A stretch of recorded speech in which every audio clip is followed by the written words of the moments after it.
Remain calm. As America hurdles towards what is the most contentious election of our lifetimes, now more than ever, we really need to understand what motivates human behavior. If you're on a particular side of the political divide right now, this is a terrifying time. Just check this out. If Trump wins in November and Democrats do not control the Senate, it will be the end of American democracy. Will it? Chuck Schumer says that if Trump gets his Supreme Court nominee approved, everything Americans value is at stake. Is it? And according to some, having an American flag on display is a reason to hate someone. They said they're going to come back and burn the house down. But why? Well, that's what we're here to try and figure out. Welcome to the Eye of the Storm. I'm Laser Weiss. You know, I started this podcast with a mission in mind, and now is the time for me to try and fulfill that mission. And the mission is, we're going to try and figure out, how do human beings work? What would motivate people to act like this? This is pretty crazy.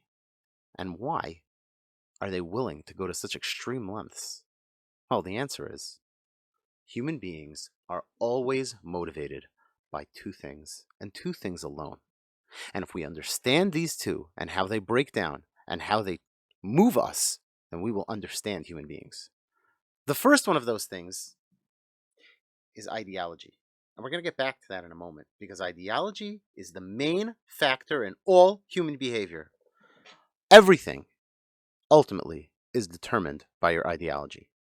But right now, we're going to take a moment to talk about animal instinct, because we need to get that out of the way first, since the animal instinct is the one thing that doesn't change. The ideology does. It's true. We're animals, but we're not exactly typical animals. But like typical animals, we do have drives and desires and needs that have to be fulfilled. Think about a lion that's hungry. If it stays hungry for very long, it starts to get upset. You wouldn't want to be near that lion. Well, of course, the same thing is true for you. You also get hungry. If you don't take the food and put it in your body starts to get angry. But in human beings, animal instinct operates somewhat differently. Because unlike an animal that really has no ability to deny its instincts, human beings can. We're in charge. And if you'll find an animal that does have the ability to deny its instincts, again, that's also part of its nature and part of its set of pre-programmed animal instincts as well. So it will occur species-wide. We don't really find a deep amount of individuality and uniqueness within subsets of animals. Human beings, however, are extremely varied. Our behaviors are all over the map. It's very normal for two human beings to act completely differently. Why is that? It's because instinct doesn't really control us as human beings. We all have the same basic instincts, but we're not bound to them. So what is it that would cause us to behave? Why don't we just act like animals? Why not? I mean, we have the animal instincts, right? We're hungry, eat. We're full, stop eating, right? We desire to procreate, go procreate. We're done, stop. But that's obviously not how human beings behave. So what is it that causes us to do things other than follow our basic animal instincts? The answer to this question is ideology. Ideology is the reason that humans don't follow their instinct, because there's something inside of us that is stronger, that no animal or other creature has, and that's called an ideology. We tend to follow our ideology above our instinct, not always, but almost always. If we're doing something and our instinct tells us don't do it, but our ideology says do it, or vice versa, we will follow the ideology. Again, not always. So in order to understand what's going to happen to America in the future, we really need to understand how powerful this ideology thing is and what it can do to us as a nation.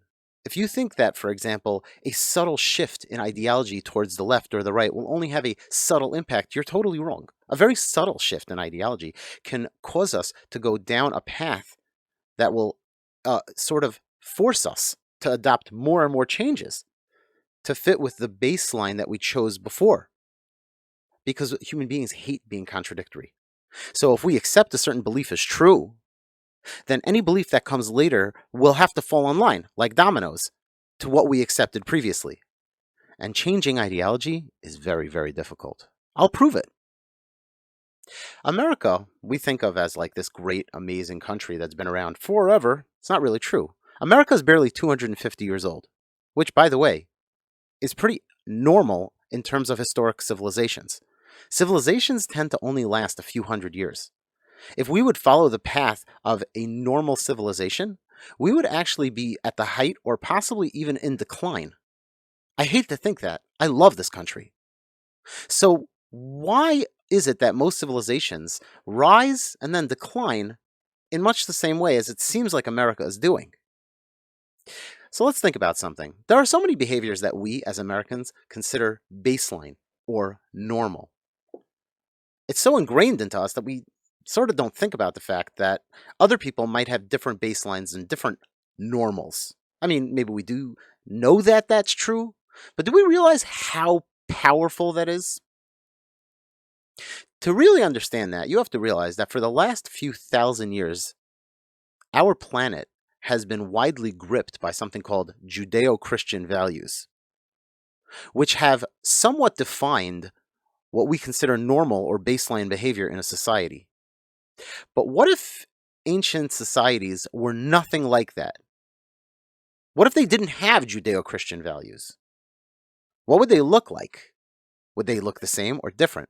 Well, if I'm right and ideology determines human behavior, then they should look very different. Well, let's think about it for a second. For about the first 2,000 years of human history, virtually every civilization that existed, pay close attention, virtually every single civilization that existed was almost exactly the same. How crazy is that? 2,000 years. Again, America's not even 250 years old. For 2,000 years, almost every civilization that came and went had similar behaviors and considered similar things normal. Let's see how different they are from today. So, for example, in virtually every ancient civilization, slavery was considered completely normal and acceptable as a part of culture, as a part of society. Even extreme slavery. So, for example, if a person was enslaved, there were many nations, most civilizations, did not allow slaves to be freed ever. Being a slave was a lifetime thing. Didn't matter how you got there. You could be born there, you could have been sold into it, or captured in a war. Once a slave, you were always a slave forever. That's pretty intense. That was the norm for thousands of years. For example, human sacrifice.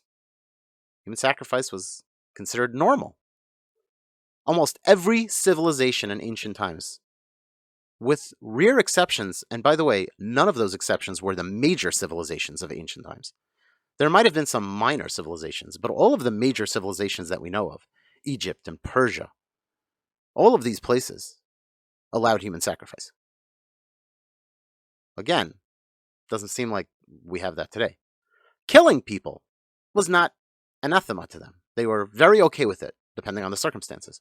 War with neighboring countries or tribes for either revenge or honor, or just for the fact that they wanted loot to expand their kingdom. This was not looked down upon. This was not frowned upon at all. These things were all considered very normal. You know what things were, for example, not considered normal? And again, while I'm saying this, try and think about what you consider normal. You know what was not normal in ancient societies? The nuclear family. The nuclear family was not considered a normal thing. People did not engage in having and creating a nuclear family. Most families were not nuclear. Mothers had children. Many women belonged to harems. Women were considered second-class citizens. Many ancient civilizations considered women to be little more than chattel. They were used mainly for procreation. The men didn't have patience to establish relationships, as any of us who are in a loving relationship know. Having a relationship is difficult. It requires effort and work. In ancient civilizations, most men were not interested in putting in that effort or work. And again, the women did not expect them to. We're not just talking about like who felt oppressed and who didn't. We're talking about what was considered normal culturally for thousands of years. Women understood their place in society.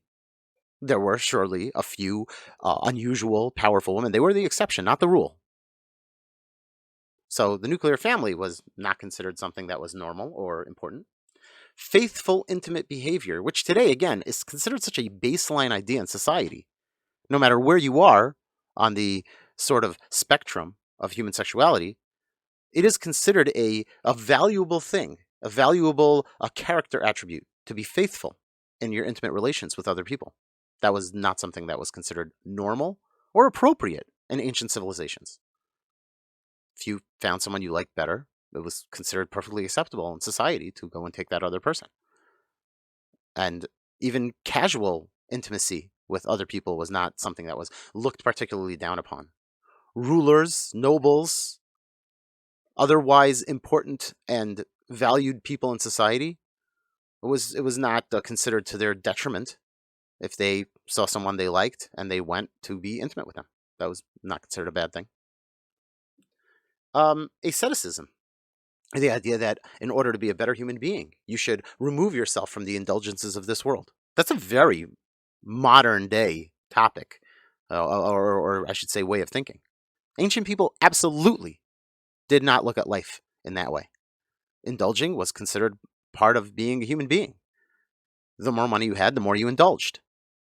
Today, we look down on people who sink themselves and completely entrench themselves in lives that are completely based around trying to fulfill their every desire. But ancient society did not. That was considered fine. However much you can afford, you should indulge. And again, I want to explain something. This is, again, the most important point. We're not talking about a civilization. We're not talking about a period of time. This behavior persisted for thousands. We're talking about almost 2,000 years. It's hard to conceptualize how long that is until you remember America, which to us seems like, oh my gosh, America. I grew up in America. I never knew anything about America. America is only not even 250 years old. And look how much has changed in our philosophy, in our outlook, in our social systems, in our societal values. So much has happened in 250 years, not even in America. So much thought, so many people who had ideas.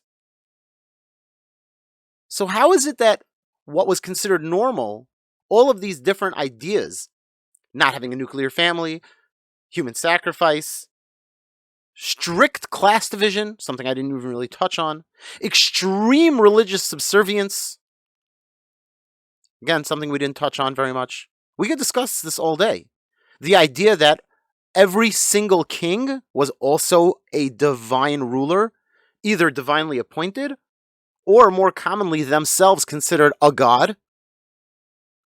For 2,000 years, across dozens, maybe even hundreds, maybe even thousands. I'm not enough of a historian to know for sure. Could be thousands of civilizations that arose and fell in all parts of the world. But for sure, dozens, and I'm pretty sure hundreds of civilizations that all had the same thought processes. What? Where were the great thinkers to come and change their outlook? Where were the philosophy? And if you look at the writings of those times, even those that were considered epic and worthy of being passed down culturally, traditionally, from generation to generation, you don't find that they challenge those baseline ideas. If anything, they reinforce them. Which means that across all those civilizations, there were certain values and ideas that were considered normal, and therefore that defined their behavior. Which means that the ideas, the ideology, defines the behavior.